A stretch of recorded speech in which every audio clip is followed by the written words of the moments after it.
Gregory. Nicky, of all people, what are you doing here? The same as you, trying to enjoy myself? A handsome rascal like yourself trying to. Why aren't you succeeding? Because I haven't been able to meet her. Her?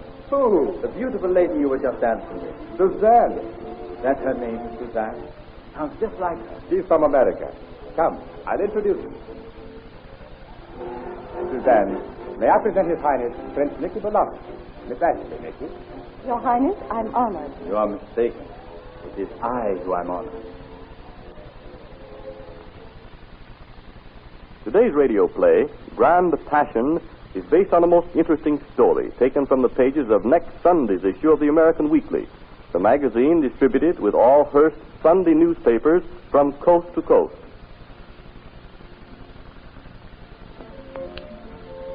Are you comfortable in the gondola, Suzanne? You always make me comfortable, Nicky, when I'm with you. That is my ambition. I'll bet that's what you tell all the girls. Oh, no, I do not. Have you seen me with any other girl but you here in Venice? That's not a fair question, Nicky. Why not? Well, in the first place, it isn't likely you'd take any other girl where I might see you, and in the second, you've been with me every day and every evening. You see? What did I tell you? I do not tell that to all the other girls. You win, Prince Nicky. What did I ask you? I'm sorry, Nicky, the prince just slipped out. Why do you Americans have to use our titles all the time? Can we not be your friends, like your inseparable Americans, Tom, Dick, and Harry? Well, believe it or not, Nicky, but I've lived in New York all my life, and I've never met Tom, Dick, or Harry. That's so. It does not seem possible. Well, you see, back home, none of the boys in our crowd have titles. It's rather exciting to go around with somebody who has royal blood and honest-to-goodness title. That's why we like to use it so much. Very well, then. I give you permission to address me with formality on Sunday afternoon between the hours of 4 to 6 only. Nicky, if it wouldn't endanger the balance of this gondola, I'd make you a curtsy for that. Oh, listen. Coming from that house yonder. It's lovely. Can't we just drift around a few minutes in this heavenly music and listen to it? Why, of course. Gondoliere. Keep us drifting within range of that music. Oh, what a beautiful moon. Look, Nicky. I can only look at you, Suzanne. Nicky. If I could sing, I would follow the lovely melody with the lovely words. Just for you. You're sweet, Nicky. You are mistaken. It is you who are sweet. Ever since the night Gregory introduced us at the carnival. Bless Gregory. Amen to that. It has been on my lips to tell you what has been in my heart. Nicky, you mean... Suzanne, I love you. I adore you. Say that again. I love you. I adore you. Oh, Nicky. Promise to marry me and you will make me the happiest man in the world. And if I do, what will that make me? Princess Suzanne. Princess. And the happiest woman in the world, I hope. I promise. Suzanne, my darling. My prince.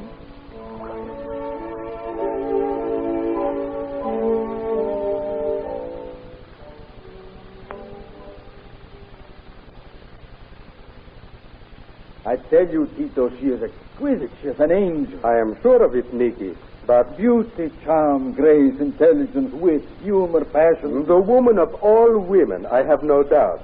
But, Nicky... Oh, I know what you're going to say. Am I sure I am in love with her? No, Nicky. I am sure, Tito. This is the grand passion of my life. The others, they were interludes. This is the great love of my life. I am glad to hear it, Nicky. You know I am. But you think I am too young to settle down? If you had asked me 6 months ago, I would have said yes. Now it is different. I am in love with the most wonderful woman in the world. Now I am ready to settle down. Will you please settle down in this chair for a minute? Does my pacing annoy you, my dear brother? I'm sorry, I will sit down. I can discuss Suzanne sitting down just as well as standing up. Now, there. Where was I? You were ready to settle down. Thank you, Tito. I still am. Nicky, from now on, you will have to settle down. I know it. No more charming supper parties with leading ladies from the stage. No more stag banks. Nicky? I shall devote myself entirely to my Suzanne. How much money have you left from your allowance? Tito, why must you be so material and practical at a moment like this? I come in from becoming affianced to the most glorious creature in Venice, in Italy, in the world. And You asked me how much money I have left from my allowance. Yes. You see, Nicky. I'll answer. Suzanne probably been thinking of me and has sent me a good night note. Wait, Nicky. It's more likely. Good evening, Your Highness. I am Signor Saluzzi. Signor Saluzzi? I am the manager of this hotel. The manager? Oh, yes.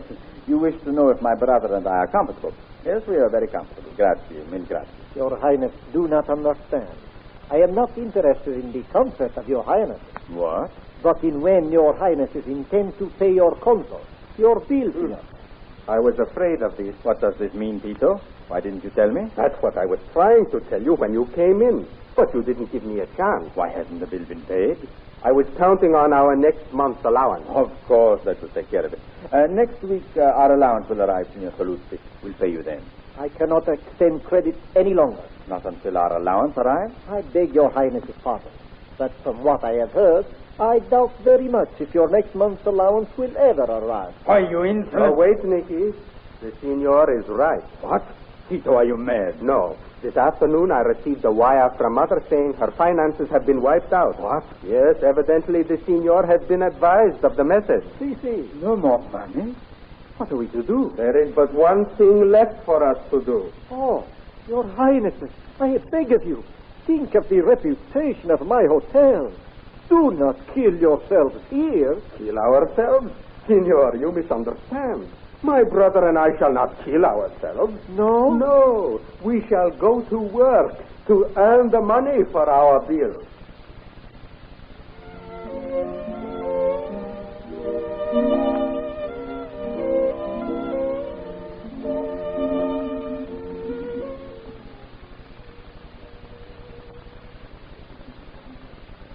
What is the matter, my darling? Why are you so cold to me this evening, when last night we plighted our troth? Why shouldn't I be cold after the way you've treated me? What do you mean, Suzanne? For 3 weeks, you're never out of my sight, showering me with attention. Last night, you proposed to me. Tonight, you haven't danced with me even once. Suzanne, You've danced with all the old ladies in the hotel, and you've let me sit here at my house, at my table here. Why? What's happened to cause my company to be so distasteful? It isn't, Suzanne. Believe me, it isn't. I don't see. That's just the point. Well, I was just about to tell something to you, but it seems to me that... Good evening, Signorina. Oh, Signor Velasquez, that lady over there wishes a dance with you. at once, Signor. Please excuse me a few moments, Suzanne. If you leave me now, you needn't come back, Lucy. Suzanne! Just because the manager tells you another old lady wants to dance with you, you'll dash away and leave me alone. Very well. Go away. I don't want to see you again. Signorina does not understand. Signor Velasquez is not leaving at his own volition. He must do so. Must? Why? Salute. He is employed by me to dance with any guest who may desire his services. A gigolo. No. Merely a professional dancing partner. You see, my darling, we owe Signor Saluzzi a sum of money which we are unable to pay. And it was I suppose you mean you and your wife. No, my brother. I am not married, Suzanne. I'm beginning to doubt that you're really a prince. I am a prince, Suzanne. Tell her, Saluzzi. Signor Velasquez is speaking the truth, Signorina. Despite his financial embarrassments, he is a real prince. I am sorry, Signor, but I must ask you to go and dance with the lady at once. Yes. Go, Lucy. You mustn't keep your customer waiting. If the price isn't too high, perhaps I'll buy you for the next dance. No, I won't go through with this. It is too degrading. I will earn the money some other way.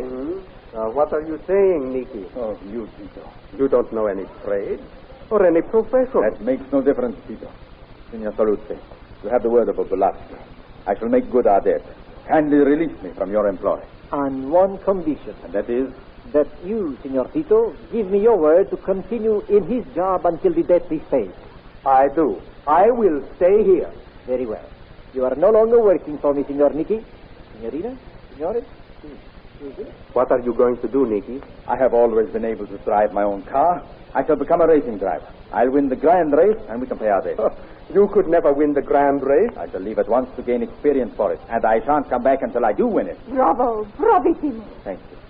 Oh, Suzanne, this is my brother, Tito. I am very happy to know you. Take care of her for me while I am away.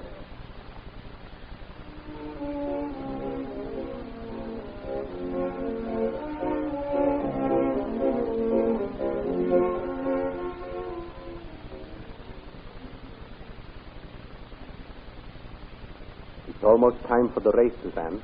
Shall I turn on the radio? I don't care. I shan't be able to understand it anyway. Those announcers speak too fast for me, Tito. They'll probably be sending it shortwave to England. I'll see if we can't get it in English for you. Here we are. They're out for a flying start. Number 72, Vittorio Fugazzi takes the lead. Closely followed by number 33, Jacques Dubois. Number 65, Hans Muller, and number 26, Rodrigo Lopez.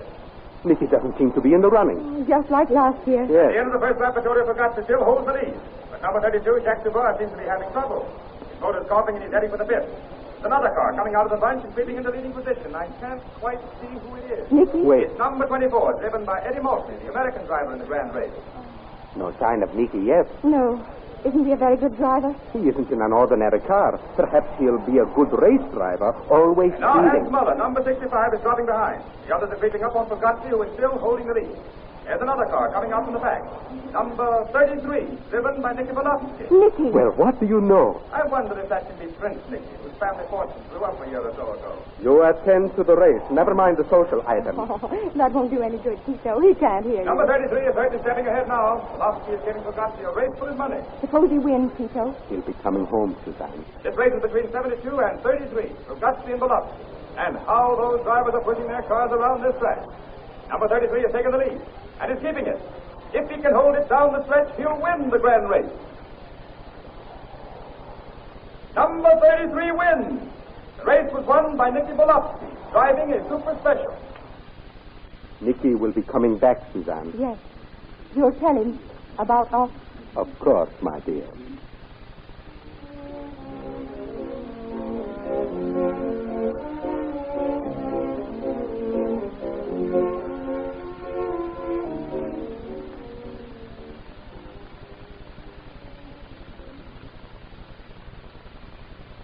Nicky, there's something I must tell you. And I've got something to tell you, Tito.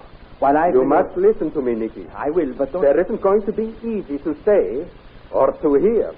Nicky. Tito, Mother's Oh, no. Mother's all right. Oh, then everything is all right, whatever it is. Nicky, you have been away over a year. Yes. And during that time, Suzanne and I... Tito, you love each other? Yes. And we are married. You and Suzanne are married? Yes.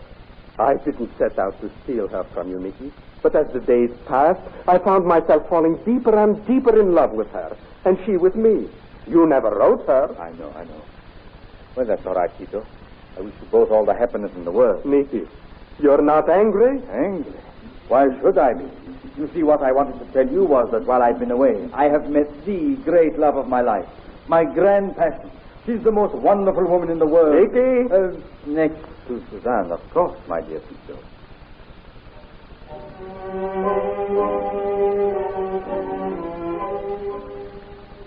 The dramatization you've just heard was suggested by one of the many amusing and interesting stories to be found in next Sunday's issue of the American Weekly, the magazine distributed with all Hearst Sunday newspapers from coast to coast. This is Wentworth announcing, and turning the microphone over to your own announcer, who has a message of interest to all of you.